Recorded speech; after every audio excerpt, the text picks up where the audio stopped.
Nandito kami ngayon sa Nusa Dua para mag-beach. Ayan, oh. Kita nyo guys, oh. Nusa Dua Beach. At malalakas yung alon. So yan, napakaganda rito. Tapos ito yung dun sa tinutuloy naming resort. From Renaissance, meron ditong cottage na nandiyan kami mag-i-stay. So napakaganda niya guys. 360 na. Ayan, oh.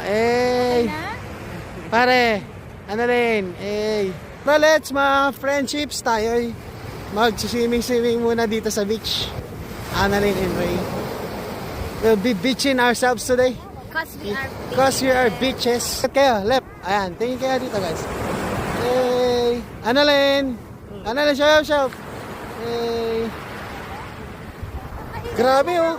Ang taas ng wave oh! Ang sarap ng wave! Oh, ang sarap na wave. Yung cellphone mo.